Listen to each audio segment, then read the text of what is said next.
மரியாதைக்குரிய பாரத பிரதமர் அவர்களின் 12 ஆண்டு கால சாதனை புத்தகத்தை நாங்கள் எல்லா முக்கியமான நபர்களிடமும் ஒவ்வொரு துறையில் முக்கியஸ்தர்களிடம் கொடுத்து எவ்வளவு நல்ல முன்னேற்றம் இந்திய திருநாட்டில் நடந்திருக்கிறது என்பதை தெரிவித்து வருகிறோம்.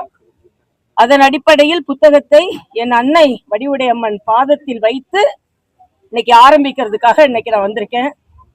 உண்மையிலேயே பாரத பிரதமர் இன்று இந்த நாடு இவ்வளவு பாதுகாப்பாகவும் வளர்ச்சி அடைந்ததாகவும் இருக்கிறது என்றால் அது பாரத பிரதமர் நரேந்திர மோடி அவர்களால் தான். அது மட்டும் இல்ல, தமிழ்நாடு இன்னைக்கு இவ்வளவு வளர்ச்சி அடைந்திருக்கிறது என்றால் அதுவும் பாரத பிரதமர் அவர்களின் முழு முயற்சியால் தான்.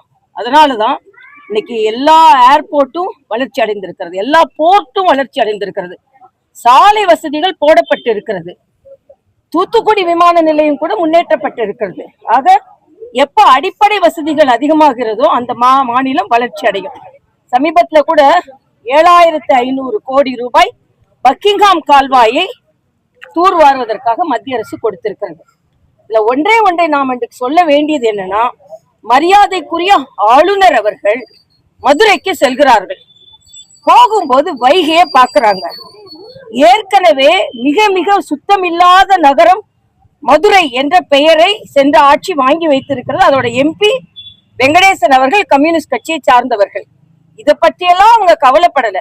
ஆனா மரியாதைக்குரிய ஆளுநர் அவர்கள் மதுரைக்கு போகிறார்கள். என் அன்னை மீனாட்சி ஆட்சி செய்து கொண்டிருக்கின்ற மதுரைக்கு போகிறார்கள்.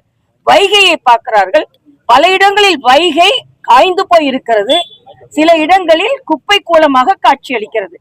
உடனே அவர் என்ன சொல்கிறார் என்றால், இந்த வைகையை இப்படி வைத்திருக்கிறீர்களே, இதை சுத்தப்படுத்துங்கள், சுத்தப்படுத்தவில்லை என்றால் மக்கள் பவனம் களத்தில் இறங்க வேண்டி இருக்கும்னு சொல்றாரு. இதுல என்ன தவறு? என்னை கேட்டால் ஆளுநர் என்ன சொன்னாரோ அதை முதல்ல கவனிங்க. உங்களால நதிகளை சுத்தமாக வைத்திருக்க முடியவில்லை என்பதை ஒப்புக்கொள்ளுங்கள். ஆனா இன்னைக்கு வெங்கடேசன் உடனே சொல்றாரு, ஏன் கூவத்தை பார்க்க வேண்டியது தானே, கூவத்தை பார்க்காம ஏன் வைகையை பாக்குறீங்கன்னு. உங்களுக்கு வெட்கமா இல்லை இதையெல்லாம் கேட்பதற்கு? கூவத்தை சரி செய்யறேன்னு 1500 கோடி ரூபாய் ஒதுக்கி இன்னைக்கு கூவம் அப்படியே முகத்தை பார்த்தா கூவ தண்ணி நல்லா தெரியும்னு சொன்ன அந்த திமுக கூட தான் நீங்க இதுக்கு முன்னால கூட்டணி வைத்திருந்தீர்கள். கூவத்தை சுத்தப்படுத்துறோம்னு ஸ்டாலின் அவர்கள் சென்னையை சிங்கப்பூர் ஆக்குறோம், குப்பத்தை நம்ம கூவத்துல படகு விடுறோம்னாங்க, அதை நீங்க செய்யல. அதே மாதிரி வைகையை மிக மிக மோசமான ஒரு நதியாக, வான் பொய்த்தாலும் தான் பொய்யா வைகையை இன்று பொய்த்து போன நதியாக மாற்றி வைத்திருக்கிறீர்கள். ஒரு நல்ல எண்ணத்துல ஒரு ஆளுநர் சொன்னா அத உடனே எல்லாரும் அவர் என்ன சொன்னாரு, முதல்ல நீங்க எல்லாம் உண்மையான அரசியல்வாதியா இருந்தா என்ன செய்திருக்கணும்? ஆளுநர் அவர்களே, நீங்கள் சொல்லி இருக்கிறீர்கள் நாங்கெல்லாம் இணைந்து அந்த வைகையை சுத்தப்படுத்துகிறோம் சொல்லி இருந்தால் நீங்கள் உண்மையான அரசியல்வாதிகள். அது எல்லாம் விட்டுட்டு ஆளுநர் ஏன் சொல்றாரு? எல்லாவற்றிற்கும் மேலாக அமைச்சர், தமிழக அமைச்சர் வருது, சட்ட அமைச்சர் என்ன சொல்றாரு, அதிகாரிகள் ஆளுநரை சந்திக்க போனால் சம்மன் அனுப்பப்படும் சொல்கிறார். இது மிக மிக கண்டிக்கத்தக்கது. ஆளுநர் அவர்களுக்கு அரசியல்வாதிகளை விட அதிகாரிகளை சந்திப்பதற்கு முழு உரிமை இருக்கிறது.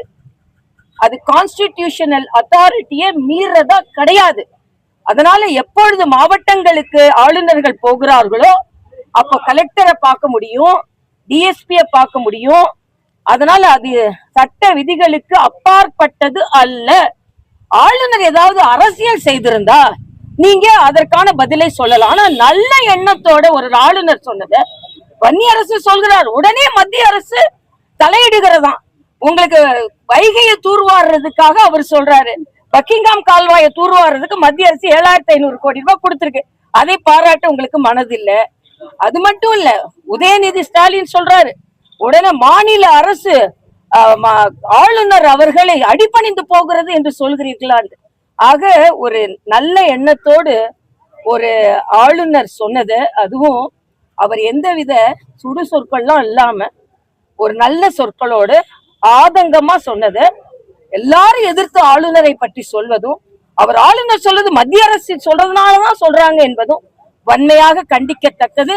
சென்ற ஆட்சி ஆளுநர் மீது ஆளுநரோடு சரியான நட்புறவு வைக்காமல் தொடர்ந்து ஆளுநரை எதிர்த்து கொண்டிருந்தது மக்களுக்கு பிடிக்கவில்லை. இந்த ஆளுநர் நீங்க பாத்தீங்கன்னா ஆளுநர் உரையோடு எவ்வளவு ஒரு நல்ல தன்மையோடு நடந்து கொண்டார். அதே மாதிரி இப்ப மக்கள் மீது சுற்றுச்சூழல் மீது அக்கறை செலுத்துகிறார் என்று வைத்துக் கொள்ளாமல் அவரை அப்படியே அரசியல்வாதி மாதிரி எதிர்த்து சொல்வதை நான் வன்மையாக கண்டிக்கிறேன். ஆளுநருக்கு முழு உரிமை இருக்கிறது. அவர் சென்ற இடங்கள்ல மாவட்டங்கள் போகும்போது அரசு அதிகாரிகளை சந்திப்பதற்கு முழு உரிமை இருக்கிறது. ஆனா எங்களை கேட்காம அவரை பார்க்க கூடாது என்று தமிழக அமைச்சர்கள் சொல்வது சரியல்ல. அது ஆணவத்தின் வெளிப்பாடு என்பதை நான் தெரிவித்துக் கொள்கிறேன். அனிதா ராதாகிருஷ்ணன் வந்து கைது செய்து ராஜினாமா பண்ண சொல்லி அதாவது அனிதா ராதாகிருஷ்ணன் கைது செய்யப்பட வேண்டியவர். இன்னைக்கு நீதிமன்றத்துல நீதி அரசர்கள் என்ன சொல்லி இருக்கிறாங்க? ஒரு தேர்ந்தெடுக்கப்பட்ட எம்எல்ஏ பேசுற பேச்சா இதுன்னு கேட்டிருக்காங்க.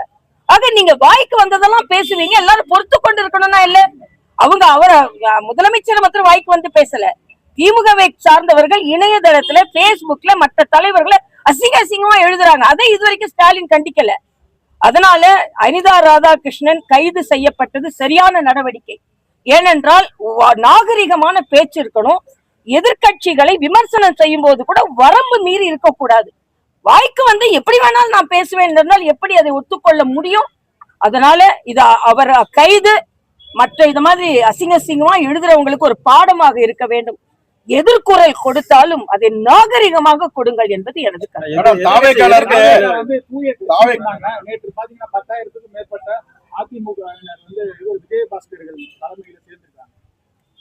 இல்ல. இதுல வந்து முதல்ல தூய சக்தி என்பதை அவர்கள் எப்பொழுதும் மெயின்டைன் பண்ணணும்.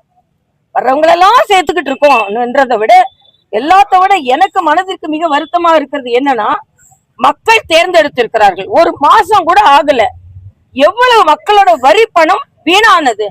அதுல உடனே விஜயபாஸ்கர் போன்றவர்கள் எல்லாம் 80,000 ஓட்டுக்கு மேல வித்தியாசத்துல ஜெயிச்சவங்க மக்களின் அந்த எண்ணத்தை கொஞ்சம் கூட மதிக்காம உடனே நீங்க ராஜினாமா செய்துட்டு சுயநலத்திற்காக ராஜினாமா செய்கிறீர்கள் என்றால், சுயநலத்திற்காக ராஜினாமா செய்யும் சட்டமன்ற உறுப்பினர்களை ஜனநாயகத்தின் சார்ந்த மக்கள் மன்னிக்க மாட்டார்கள் என்பதுதான் எனது கருத்து. அதனால சுயநலத்திற்காக, அப்பட்டமான சுயநலத்திற்காக இவர்கள் எல்லாத்துக்கும் உடனே ஒரு காரணம் சொல்லிடுவாங்க. அங்க ஆளுநர் ஆட்சிக்கு வர முயற்சி செஞ்சாரு, பாஜக பின்னால் வந்து இயக்கிச்சு.